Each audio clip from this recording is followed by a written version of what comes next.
I'm glad that you mentioned that he didn't get wined and dined and he wasn't maybe one of their priority guys, because it further plays into what I wanted to ask you next, which is next year's recruiting class evidence that there's still lots of young football players in the state of Wisconsin that still have that desire to wear the W, even though the program hasn't been awesome. Like, I think that should be a positive. That has to be the takeaway, right?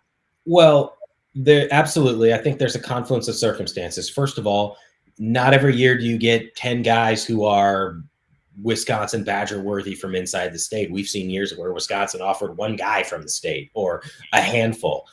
So you have to have the talent, but you also have to have the willingness to evaluate these guys and make them a priority. And then you have to have the guys who believe in the program. It's interesting because Ethan McIntosh, who's Chris McIntosh's son, was the first guy to commit from this group. But Kors Loken is a tight end, a 4-star tight end from Iola Scandinavia, I think was really the spark that ignited this whole thing. He's a connector of people. I think he's someone who people really gravitate toward. And he committed on national TV at the All-American Bowl. And then sort of the floodgates opened and a lot of these other guys ended up committing. But I do think there's something to be said for guys who grew up rooting for the Badgers and they just want to be a part of this. And I don't want to be like disingenuous and say, well, money doesn't matter. I mean, if some other school is going to come out and offer you 30 times what Wisconsin would, like, that could make a difference. But I will say, I think for in-state guys, perhaps there's a greater willingness to stick things out or want to be a part of this longer term in an era where you don't see that as often. That doesn't mean they're not going to leave early. That doesn't mean out-of-state guys won't stick around. But I think that that's a part of it. And here's the other thing as it relates to recruiting. I think Wisconsin, with certain in-state guys, and this is what I think the Badgers used to do a while back, is you can slow play guys or you can get on them a little bit later and still have a chance because that's the offer they've been waiting for. I mentioned the Tabbert situation, but Keaton Wolin is another guy who was previously committed to Iowa State. He actually visited for a spring practice and was hoping and praying that Wisconsin would offer him. They didn't. And he's like, all right, well, I guess it's not happening. 5 days later, he committed to Iowa State. And then Tuff Borland, the linebackers coach, visited his high school and was like, I can't believe we missed on you. And when they offered, he went to Wisconsin. So there are a lot of things at play. But yeah, this is shaping up to be a really special in-state class in 2027. The desire of the hometown or home state kids to want to play at Wisconsin gives the school some affordances like that to maybe not need to go out to get those guys at the beginning, which allows them to look around or allows them to maybe discover guys later on in the process and not have it hurt them. You know what I mean? It doesn't always work out that way. I mean, a couple classes ago, Wisconsin slow played an offensive lineman and they offered him so late. It was kind of like, I'm a throwaway. I'm not going to go there. So it goes both ways. But yeah, I mean, I will say this overall. Obviously, Wisconsin has to win in 2026 for any of this to matter in recruiting in 2027 because no one's signing until December. So if they go, have some terrible record and the staff isn't here, that could change things. But I do give the staff credit for what they've been able to do in recruiting. I think the fact they haven't won the last 2 seasons and ended up with a 22-player class to feature 7 composite 4-star players and 10 guys from the state, they really, I think, did a nice job. And while it perhaps took longer than it should have, they've prioritized the in-state and sort of started here and built outward. Well, and you have to have the talent too. And 100%. I'm glad that you always bring that up because I think we always act like there's a ton of amazing players every year in the state and Wisconsin just ignores them. And I'm sure there's cases where they've missed on guys in state, but I don't think that's been the case every year. This next upcoming class, while they prioritized it, you just have more talented players that are worthwhile of Wisconsin scholarships. Jesse Temple is here, Badger Connect. Now, you mentioned they got to win in 2026. Otherwise, none of this is going to matter. And that's kind of the pessimistic angle that I think a lot of Badgers fans are taking. Well, whatever, they're not going to win this year anyways, so it might not matter. Well, what about the optimistic take? I try to be optimistic sometimes. What if they do win this year and they have a really good year? I'd say they're positioned pretty well, not just because of this recruiting class coming in, but I think this fan base and probably this donor base, this is something that you mentioned on the camp last week, is ready to be like, give me something. Like, I want to get excited. New athletic director, new chancellor. If they win this year, I think there's actually a lot of things lined up that would allow them to continue to build on that going forward, right?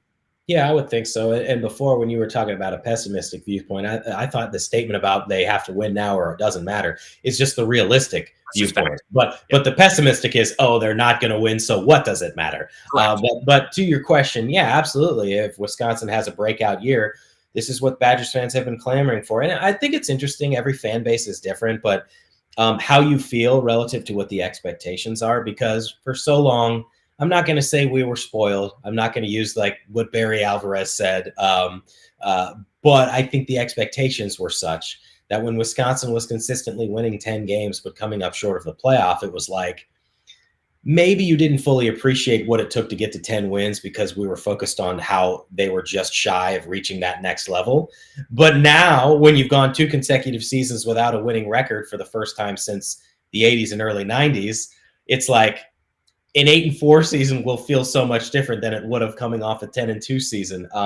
And I know we spent a lot of time talking about what record will it take to feel like this is the right direction. 6-6 doesn't really do it for me, even though you get to a bowl. 7-5 doesn't really do it for me, though that's kind of where I think they might end up.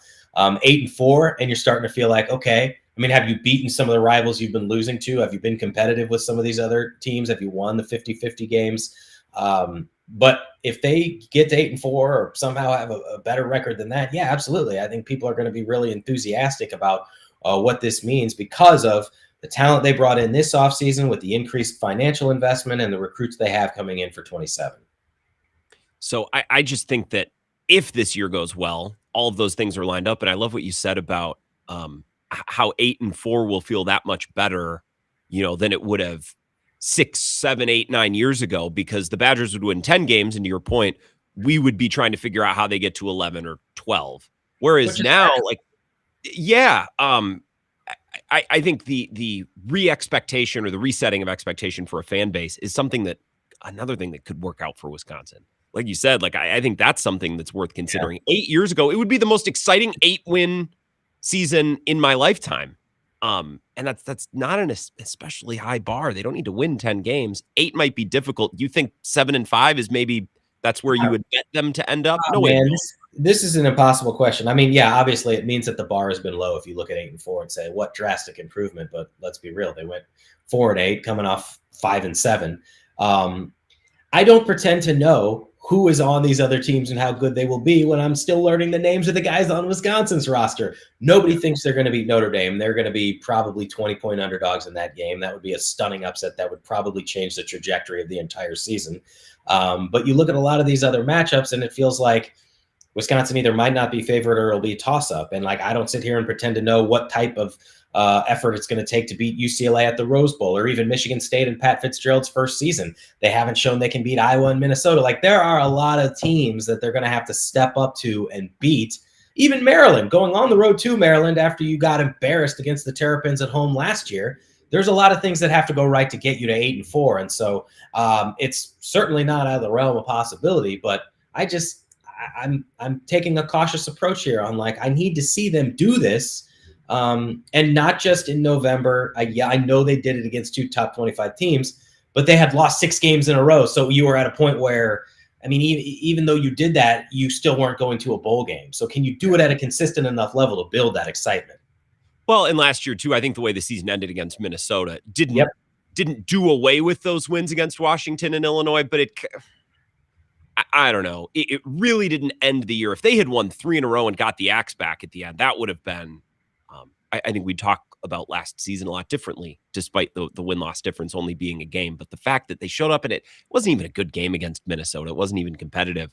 I know you and Zach talked about this on the camp. This Brendan Sorsby story is interesting to me. And to try to make a Badger connection, I just think of all the players that have been ruled ineligible for stretches. Micah Potter was a frustration for Greg Gard. Nazir Fork-Green, however you feel about that. At least he wasn't betting on their own games. I'm interested to see where this story goes. I know it's not a Badger thing, but it's something that at least has to be on your radar.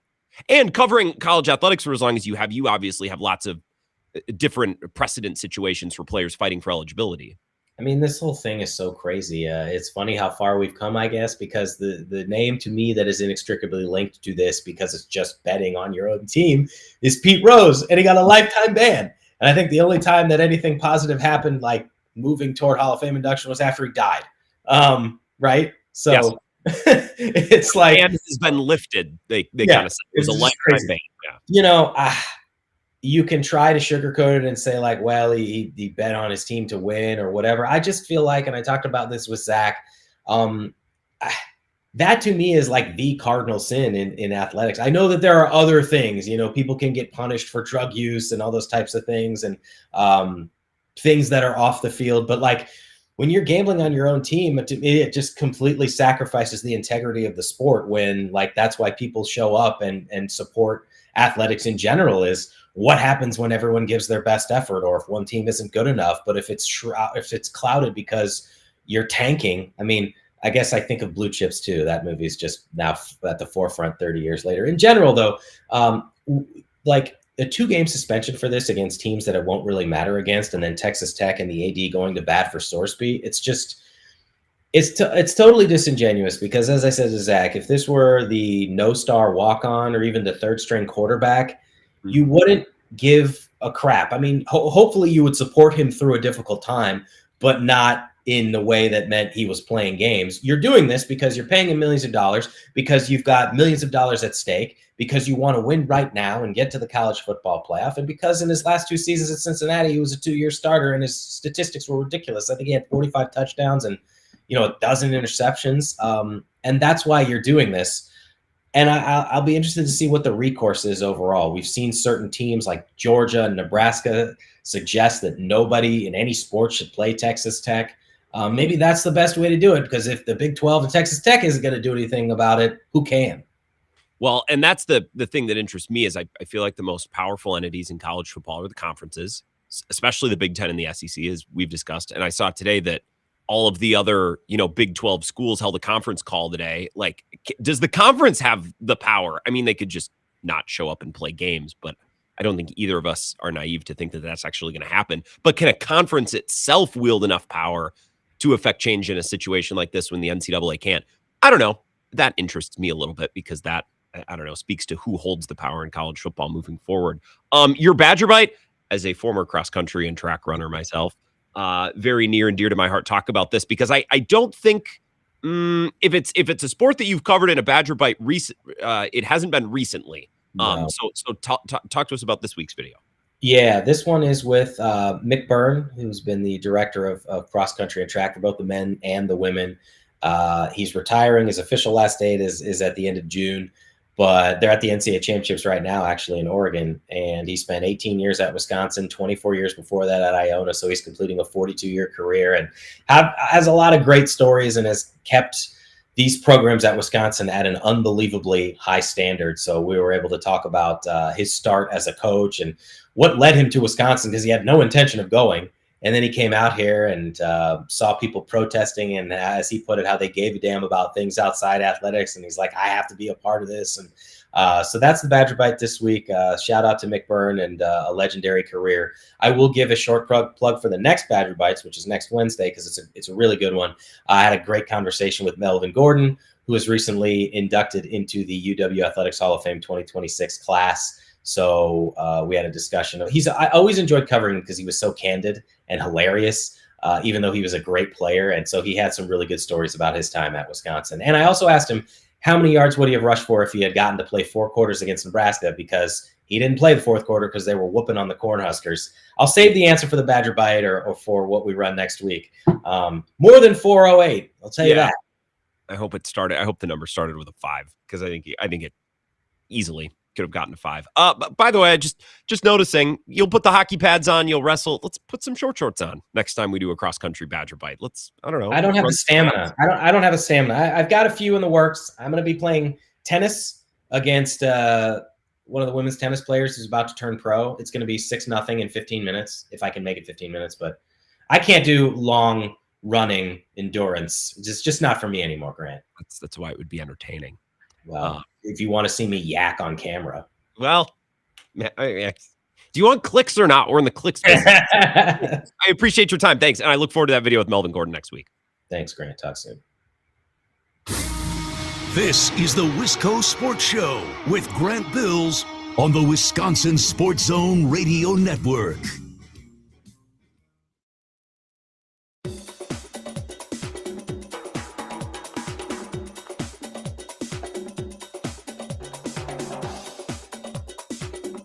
The Wisco Sports Show will resume in 3 minutes.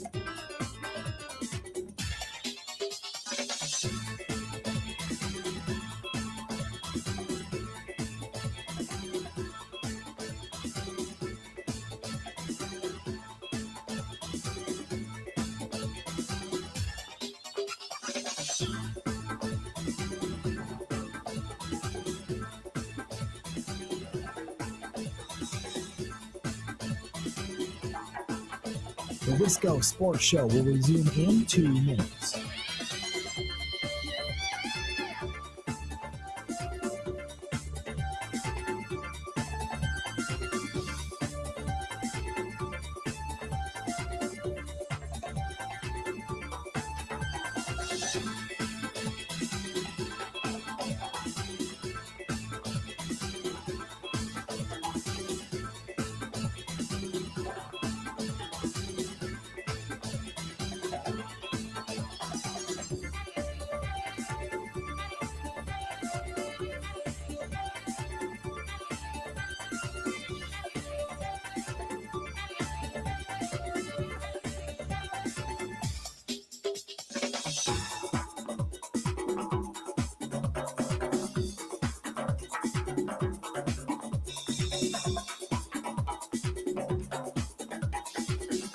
The Wisco Sports Show will resume in 1 minute.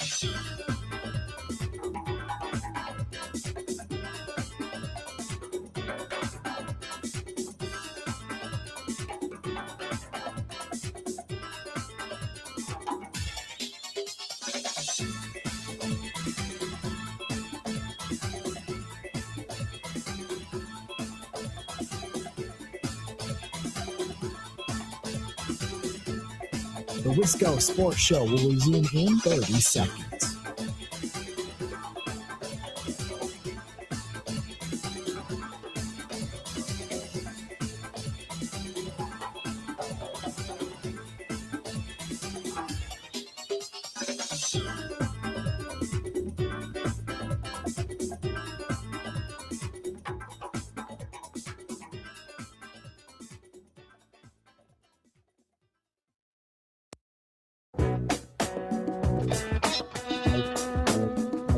Final segment here. Got to be quick. Went a little long with Jesse. Apologies, but Jesse's great.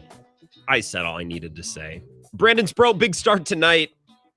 We've changed a little bit from, I don't know, a month or two ago when we would look at every Brandon Sproat start and say, man, if he doesn't start turning a corner, they're probably going to think about sending him to AAA. Well, now they don't have a choice.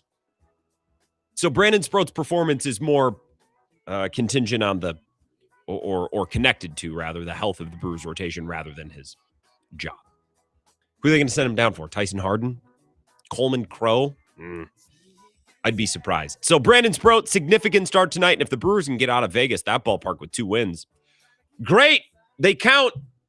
No matter if there's 11 home runs a game or 7 home runs a game or whatever it is, the wins still count the same. We'll pick this up tomorrow. Enjoy the Brewer game tonight. And Game 4, the NBA Finals. The series is getting good, so enjoy. Talk to you tomorrow. Thanks for listening.